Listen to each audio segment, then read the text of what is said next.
It's my pleasure to introduce Dina Abdul Fattah and Shady Noshokaty, who've been working together on this very intriguing lecture performance. Shady Noshokaty is a professor of visual arts in the Department of Performing and Visual Arts at the American University of Cairo, and he's also the program head. He's an artist who had many solo and group exhibitions. He was also the curator of the Egyptian Pavilion in 2011, representing the work of late Ahmed Bassouni, who was killed by the police during the Egyptian uprising in January. Shady's recent exhibition was at the Gypsum Gallery in Cairo. Yes, and I'll introduce Dina, who was my former student at AUC, and she has a degree in philosophy, and currently she's a fellow in Ashkal Alwan's home space program. Welcome.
The year 2000, 2001, the excitement, the new millennium, and all its promises. In Egypt, a group of private galleries found it necessary to start an independent art festival, a series of events that sought to encourage and promote the latest artistic and cultural forms found at the time in Cairo. AL-Nitaq has been the most celebrated event in the recent past, as it is believed that the festival succeeded in shedding light on new forms of art making and encouraging a new understanding of what art can be. The festival's first edition was designed and self-funded by self-different private galleries, all located in downtown Cairo. The name Al-Nitaq, which can be translated in English, strap, range, or Orion's belt, because geographically Al-Nitaq happened between Tahrir Square, Sharif Street, and Champollion Street. The festival has been regarded as a great success. Al-Nitaq managed to grasp the attention of the art circles at the time, pointing in the direction of new artists and new techniques, mostly video and installations, forms of art that were believed to be non-sellable and not supported by the patrons. The second edition of Al-Nitaq, which took place in March 2001, came to be much more bigger and inclusive: music, poetry, and film. For the second edition, the organizing galleries had to fall back on foreign institutions in order to support their ambition in creating a significant independent art festival. This edition was designed to open in the same day as the International Cairo Biennale, the most important international art event in Cairo at that time, which was inaugurated in 1988. The state integrated this event to be the major platform for showcasing Egypt's role as an international exhibition site. So, the foreign funding and the fact that the festival took place in parallel with Cairo Biennale formed the main points of attack against Al-Nitaq. Many critics and intellectuals criticized Al-Nitaq for representing foreign conspiracy against the Egyptian culture or accusing the artist of being non-authentic enough and imitating Western styles.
that can have serious consequences in everyday life.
Memory is prone to distortions that can have serious consequences in everyday life. Here we integrate emerging evidence that several types of memory distortions, imagination inflation, gist-based and associative memory errors, and post-event misinformation reflect adaptive cognitive processes that contribute to the efficient functioning of memory, but produce distortions as a consequence of doing so. We consider recent cognitive and neuroimaging studies that link these distortions with adaptive processes, including simulation of future events, semantic and contextual encoding, creativity, and memory updating. We also discuss new evidence concerning factors that can influence the occurrence of memory distortions, such as sleep and retrieval conditions, as well as conceptual issues related to the development of an adaptive perspective.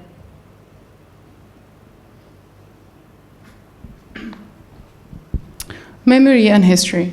So I thought to understand the atmosphere that led to Nitaq, so we have to give some history background, or one of the histories that we can understand to be leading to the debates around the Nitaq. So the most important, they're regarded as the most important period in art history in Egypt is the pioneer or the founders of the modern Egyptian art in the 30s and in the 40s. And in this time, under the British colonization, the artists used to paint or to use more authentic characters of Egypt, or their art was believed to represent the authenticity of the Egyptian against what is called the Western influence at the time. So it was believed to be a revolutionary moment against colonization and against Western influence.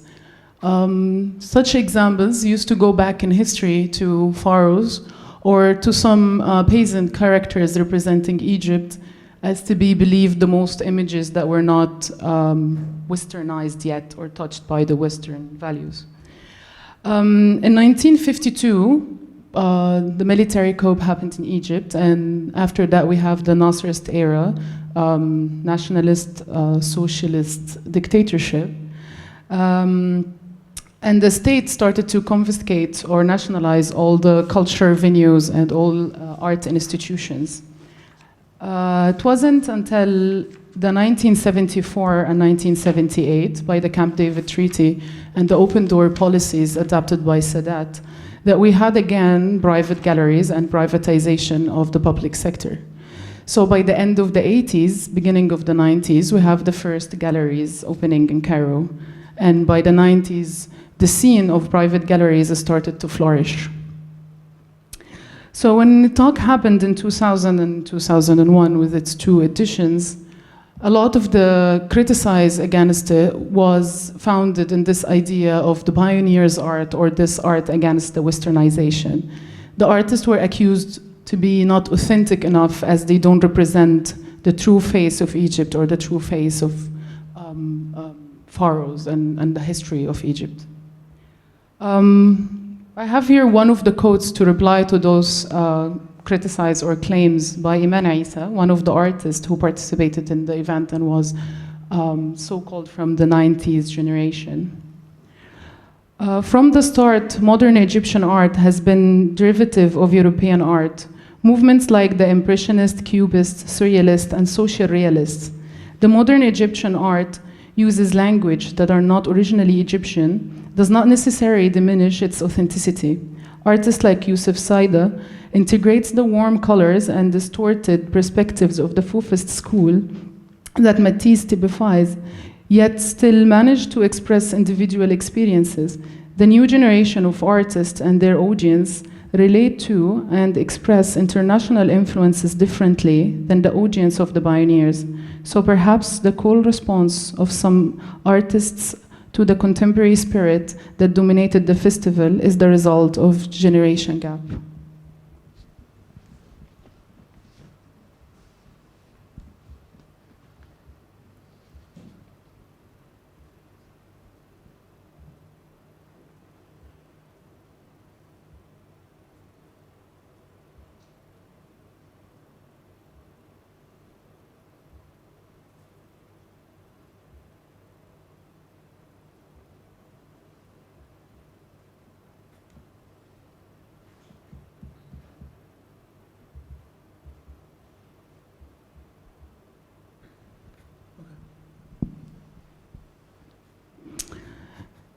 In many reviews, Al-Nitaq was perceived as a rebellious act against the control of the state and its Ministry of Culture over the Egyptian artistic scene.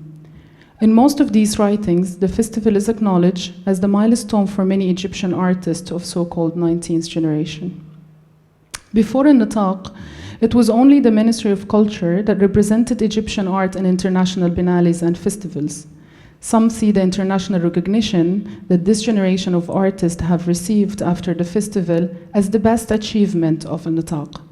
The festival was celebrated as the beginning of a new era in the art world, where there are independent exhibition spaces that guarantees more freedom for the new artist and wide diversity of new artistic mediums and forms that can be represented internationally and put Egypt on the map of the contemporary art. However, some argue that the governmental run places were never against the shift from modern to contemporary to start with. Many of the artists who exhibited in the festival had previously exhibited in government venues.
The theory of encoding specificity finds similarities between the process of recognition and that of recall. The encoding specificity principle states that memory utilizes information from the memory trace or the situation in which it was learned and from the environment in which it is retrieved. In other words, memory is improved when information available at encoding is also available at retrieval. For example, if one is to learn about a topic and study it at a specific location, but take their exam in a different setting, they would not have had as much of a successful memory recall as if they were in the location that they learned and studied the topic in.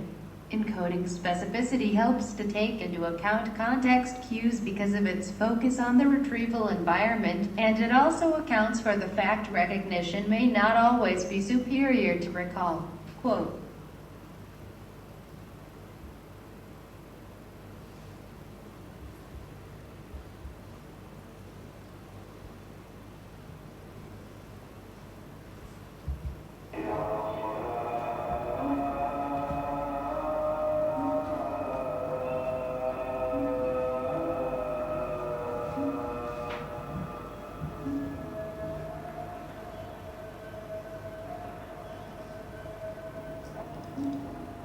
يا ماما الله يرحمك، أنا حاسة ومتأكدة إنك في الجنة، متأكدة وعندي مش عارفة ليه، يعني يعلم الغيب إلا الله، بس أنا حاسة متأكدة إنك في الجنة، وأنا ما بروح أزورها قبرها بحس إنها واقفة بتبص عليا، والله بحس إنها واقفة بتبص عليا.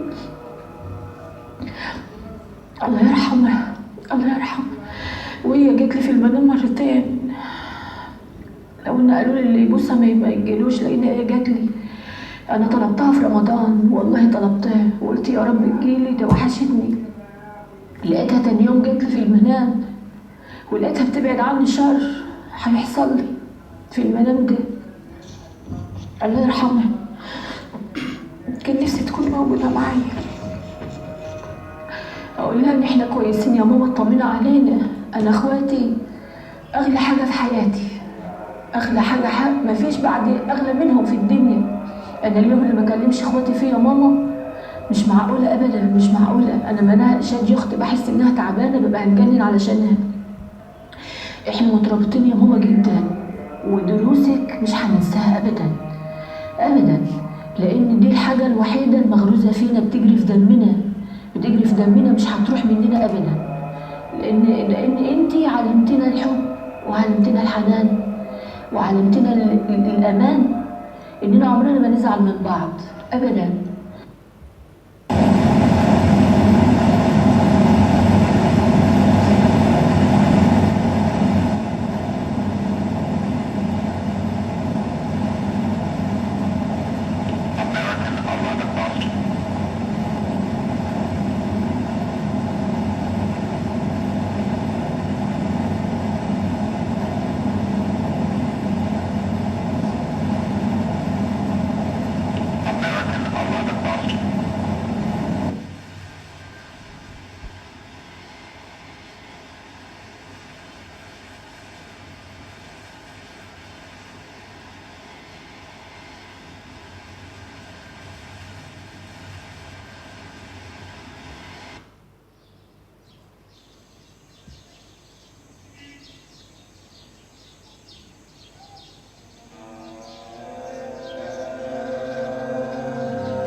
But the private galleries who organized the festival were actually able to escape were the power dynamics and the network control that was shaped by the ministry at that time, only to create one of their own later. After 2001, the festival stopped due to some disagreements between the organizing galleries. Townhouse went from being a private gallery to establish itself as an art institute, depending mainly on foreign fund. In the years to follow, Townhouse became one of the major players in the contemporary art scene in Egypt. As described in one of the newspapers, Townhouse served as international authorities on contemporary Egyptian art and were called upon regularly to nominate artists to participate in initiatives outside of Egypt.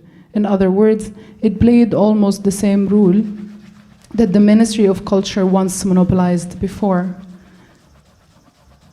When asked about the art scene in Cairo at that time, Karim Francis, one of the owners of the organizing galleries, stated that the artists were divided. There was no support system of critics, galleries, art writers, or non-governmental educational programs to construct a strong art scene. It was obvious that this kind of structure was needed. And now, and after 2013, and with a new military coup happening in Egypt, one cannot but wonder what kind of structure did this movement or rebellious movement started.